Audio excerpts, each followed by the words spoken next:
del, del abdomen, de la pared anterolateral del abdomen, se dividen en dos. Hay dos músculos que están en la región anterior y hay tres músculos que están en la región lateral. Entonces, en la región anterior, como músculo constante, que siempre está, tenemos el músculo recto del abdomen. El músculo recto del abdomen es este que se ve ahí, así mismo. Es un músculo muy particular porque está dividido por esas franjas de tejido conectivo. Y esas divisiones se llaman metámeras. El CIPAC, ¿verdad? Metámeras, los cuadritos. Entonces ese músculo nace en la sínfisis del pubis, ahí donde los dos huesos coxales se unen, en la sínfisis del pubis, y va por arriba a insertarse en la apófisis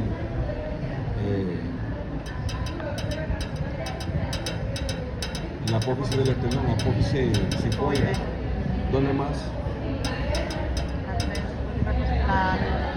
¿Dónde más? No, costilla no.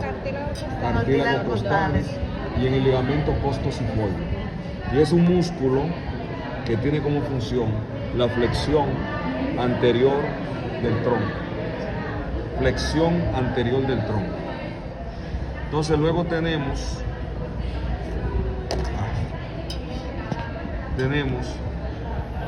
este músculo que fue cortado, ese que viene ahí. Perdón, aquí deberíamos de tener el músculo piramidal, pero recuerden que el músculo piramidal es un músculo inconstante.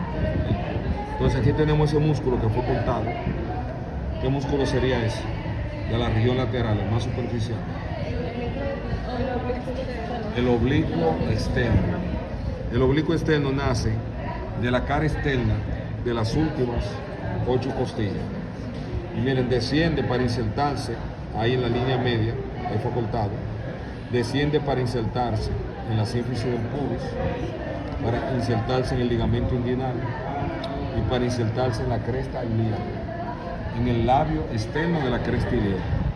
Y ese músculo, el oblicuo externo, tiene algunas partes que son muy importantes. Por ejemplo, cuando él se inserta en el pubis, él se divide y forma 3 pilares, se divide.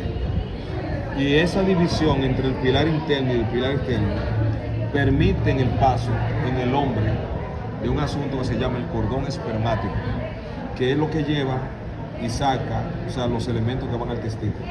Y en la mujer contiene el ligamento redondo en la mujer y el cordón espermático en el hombre. Entonces, cuando él se inserta en el ligamento inguinal, una estructura acabada de la espina ilíaca antero superior a la espina del pubis, él va a formar el arco femoral, porque él hace esto, y se engancha así, y forma un arco hacia arriba. Eso se llama el arco femoral. Y además de eso, ese músculo, vamos a ver que el borde posterior del arco femoral se llama cintilla iliopubiana. Cintilla iliopubiana. Importante porque esa parte la utilizan para reparar hernias. Cintilla iliopubiana. Ahora, detrás de ese músculo es un músculo flexor lateral del tronco. Flexor lateral. Luego, por debajo, tenemos ese músculo. ¿Cuál sería? El oblicuo interno. ¿De dónde nace el oblicuo interno? Nace del intersticio de la cresta ilíaca.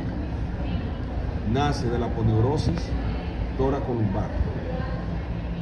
Y nace de dónde nace? Del ligamento inguinal. Y va a insertarse en la cara externa de las 3 últimas costillas, en la línea media y en el pubis. En la línea media y en el pubis. Nace del intersticio de la cresta ilíaca, o sea, de la parte media de la cresta ilíaca. Nace de la aponeurosis toracolumbar y nace del ligamento inguinal. Entonces sus fibras ascienden, miren, esas fibras vienen hacia arriba, ascienden, para insertarse en la línea media, en el pubis y en el ligamento inguinal. Al igual que el anterior, es un músculo flexor lateral del tronco. Y por último tenemos el transverso del abdomen. Eso, transverso del abdomen. Ese músculo tiene cuatro orígenes.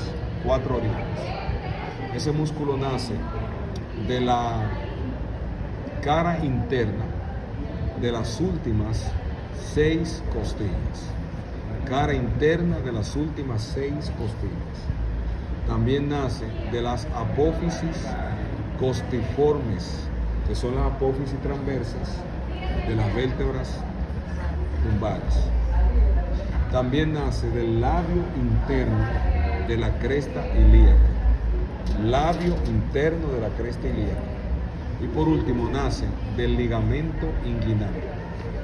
Y entonces él se va a insertar en la línea media.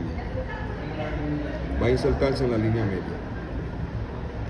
Y ese músculo, cuando se contrae, lo que hace es que comprime las vísceras y al mismo tiempo les da, estabiliza o va a estabilizar las vértebras lumbares, la columna vertebral lumbar, le da estabilidad y al mismo tiempo presiona, comprime las vísceras intraabdominales. Eso es muy importante. Entonces, esos 3 músculos anchos tienen aponeurosis, o sea, tejido tendinoso que le cubre. Ellos van a formar una cubierta, una envoltura para los músculos rectos del abdomen. Y esa envoltura se llama la vaina de los rectos. La vaina de los rectos, porque es como la vaina de los guandules o la vaina del puñal, o sea, algo que recubre algo, que alberga algo. Entonces, esas aponeurosis forman esa envoltura tendinosa y esa envoltura tendinosa contiene a los músculos rectos del abdomen. Cuando existen, contiene a los músculos piramidales del abdomen y contienen los vasos epigástricos superiores e inferiores.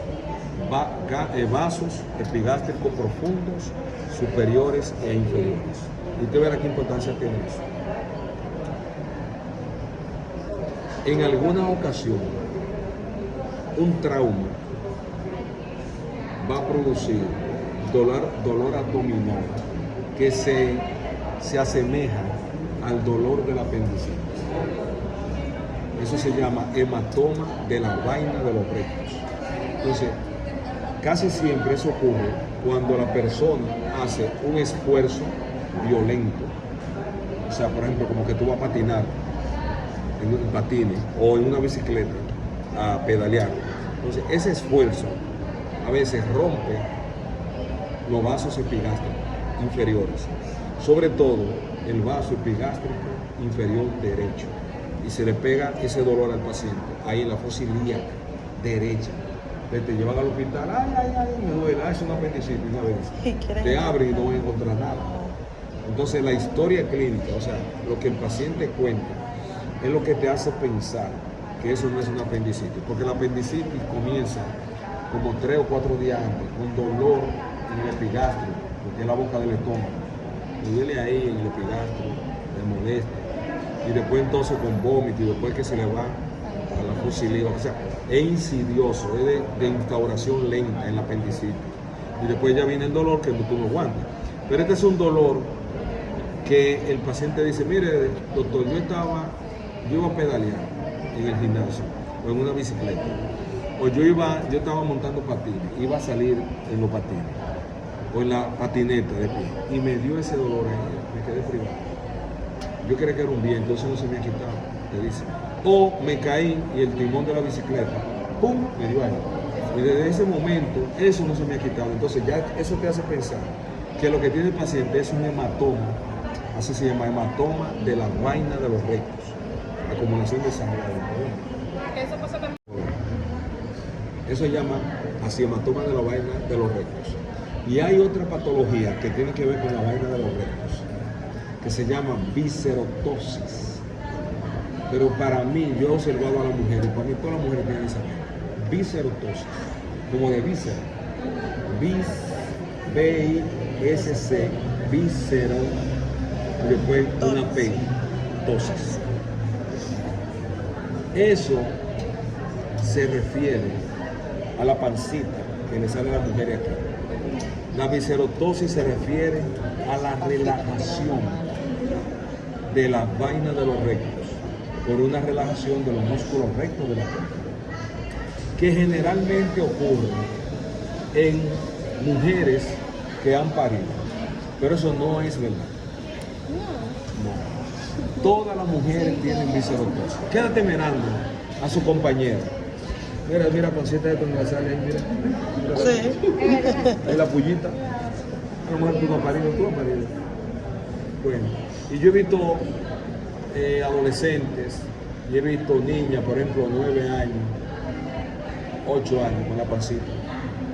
Y he visto mujeres delgadas, así, una lombriz. Y cuando le ponen la correita, le brota aquí abajo, esa bolita. Es la típica pancita que tú al gimnasio no te va a quitar porque no hay grasa. Esa pancita quizás se disfraza un poco si la paciente hace abdominales, crunch, así. Porque entonces eso va a fortificar el músculo recto, y el músculo recto que está elongado, así, haciendo ejercicio, se va a contraer, ¡plac!, y se va a poner recto. Entonces la pancita se va. Pero tú vas a un cirujano plástico, ¿y qué te van a quitar? Y hoy tu mujer es flaca, que no tiene nada de grasa. Dime. Mira, se pone la metámera. Sí, pero hay gente como que nacen con ese. Hay implantes de metámera.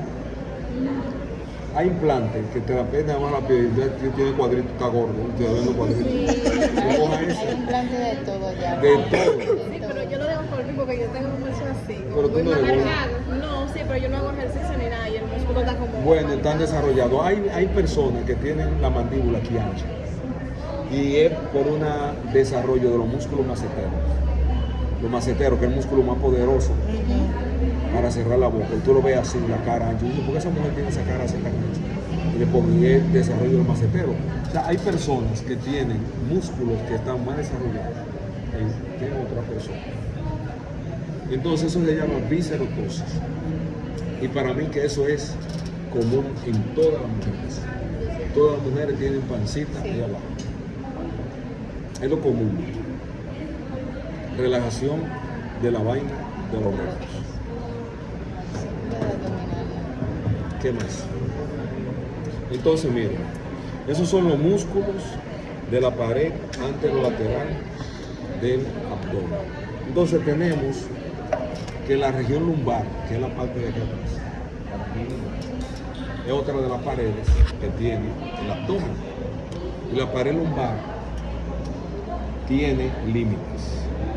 El límite superior de la región lumbar es una línea transversa que pasa por el borde inferior de la 12ª costilla, derecha e izquierda, una línea así. Y el borde del límite inferior es una línea transversa que pasa por la parte más elevada de ambas crestas ilíacas. Entonces, ese es el límite, ¿verdad? Superior e inferior.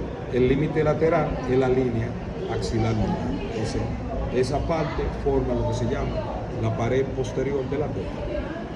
Entonces, la pared posterior del abdomen tiene músculos. Y esos músculos se clasifican tomando en cuenta su posición con relación a la columna vertebral. Entonces, hay un grupo posterior o superficial, un grupo medio y un grupo anterior. Anterior a que la columna vertebral. Medio al mismo nivel de la columna vertebral y posterior a la columna vertebral. Y de esos tres músculos, de esos tres grupos musculares, hay uno que se llama el dorsal ancho. Del plano superficial es el más superficial y el que más interesa en en anatomía 2. Es un músculo bastante amplio. Déjame ver si yo tengo tengo. Es el músculo de la espalda, el que hace que los atletas tengan la espalda ancha. Ese músculo pasa, ese músculo. Y así lo vamos a ver en el cadáver. Entonces ese músculo tiene varios orígenes, tiene como 7 orígenes y una inserción. Él nace de la cresta sacra media. Cresta sacra media, abajo aquí, en el sacro, cresta sacra media. Cresta sacra media nace del vértice de las apófisis espinosas de todas las vértebras lumbares. También nace del vértice de las apófisis espinosas de las últimas 6 vértebras torácicas. O sea, ya lleva 3 inserciones, ¿verdad? 4, nace de la aponeurosis tóracolumbar. Aponeurosis tóracolumbar. Nace también de la cresta, del labio externo, de la cresta ilíaca. Labio externo de la cresta ilíaca. Nace también de la cara externa de las últimas 3 costillas. Y nace también del ángulo inferior del homóplato. Y de ahí ese músculo se dirige hacia afuera. Sus fibras convergen para finalizar en el húmero, en el hueso del brazo, específicamente en el fondo del surco intertubercular o corredera bicipital. Ese es un músculo bastante ancho, bastante largo, y su función cuando él toma el punto fijo en el tronco es hacer descender los hombros. Hace descender los hombros. Del plano medio de esos músculos, solamente hay 2 músculos que interesa conocer. O uno, prácticamente uno.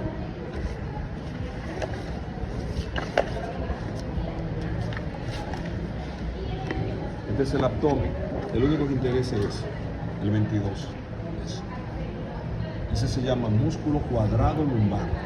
Antes le llamaban cuadrado de los lomos, pero se supone que tú no tienes lomo, porque uno no es un cuadrúpedo, uno anda en posición bípeda. Entonces los lomos lo tienen los cuadrúpedos. Que sean así cuadrados de los lomos, se llama cuadrado lumbar. Y ese músculo tiene 2 orígenes y 2 inserciones.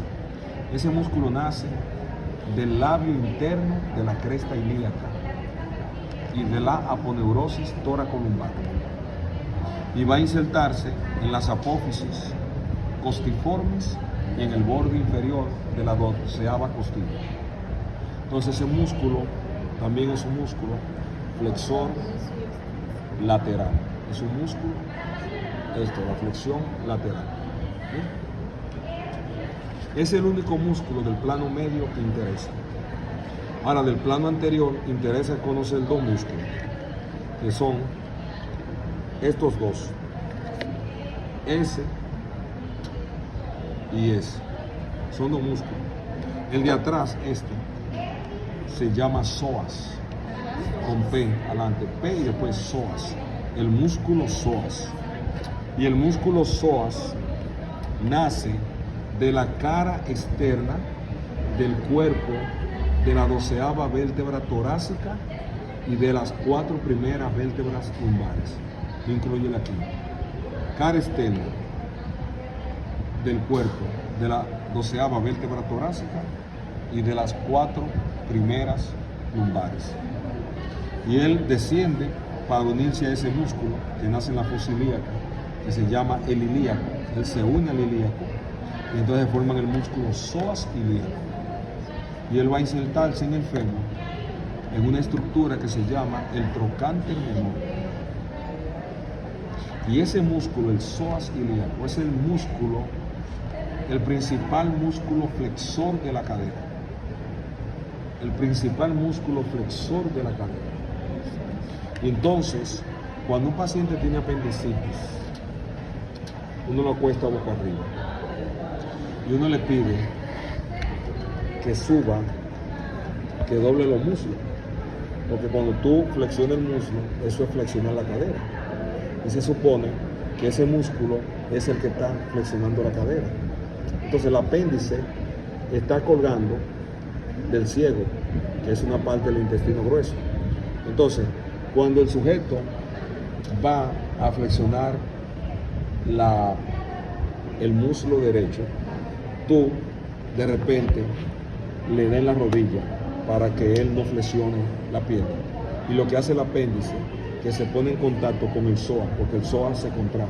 Y eso produce un dolor exquisito. ¡Guay! Tiene un grito el paciente. Me dice, ¿qué le pasó? Claro, uno sabe que le va a pasar. Y si tú solo dices, el tipo no lo hace. No, porque le va a doler. Ay, me dolió. Eso se llama signo del psoas. Entonces los pacientes con apendicitis, tú buscas, búscale ahí qué es el signo del psoas. Cuando usted contrae la cadera, el paciente, y uno se opone a esa flexión y al paciente le duele. Y es un signo de que hay una apendicitis. ¿Entiendes? Entonces, delante de él, a veces aparece ese músculo, el que está blanco, se llama psoas menor, pero el psoas menor es un músculo inconstante.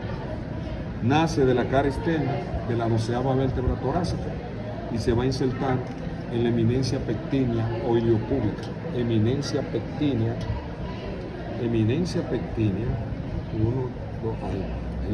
pectínea o iliopúbica. Y entonces tiene también la misma función, flexionar la cadera. Flexiona la cadera. Es el psoas mayor y el psoas menor, son los dos músculos que interesan del grupo anterior.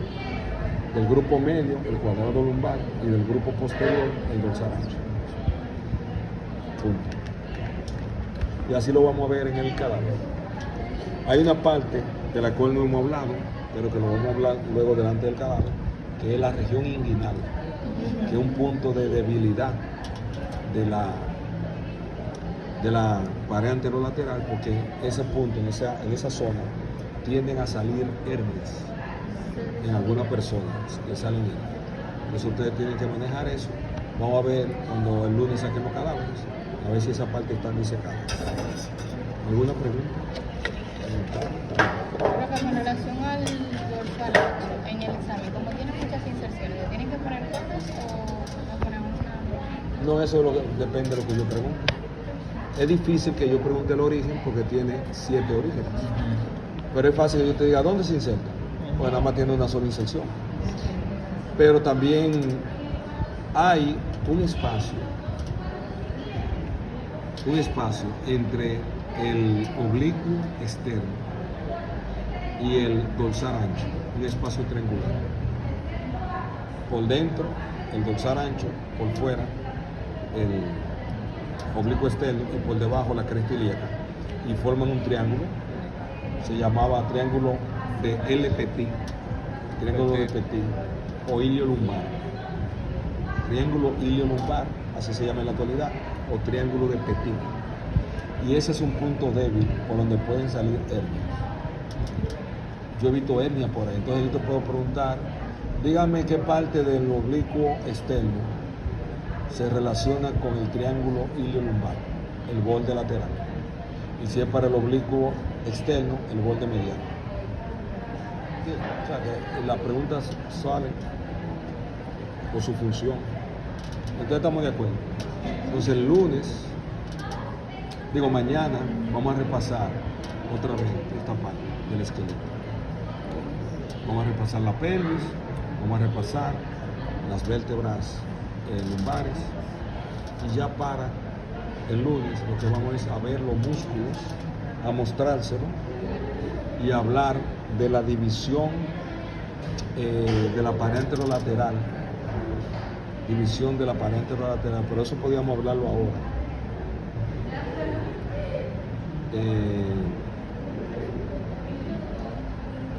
Pero no, tiene que ser con el cadáver. Hay una cosa que se llama división de la pared anterolateral y división de la cavidad abdominal. Eso vamos a hablar el lunes, que es importante, lo que son los hipocondrios, el epigastrio, para que ustedes puedan ubicar las vísceras. Y la división de la pared anterolateral, que se divide en región esternopúbica, la región costilíaca y la región inguinal. Y de las tres regiones, la más importante es la región inguinal, porque por aquí tienden a salir hernias. Nítido. Pues el lunes nos vemos.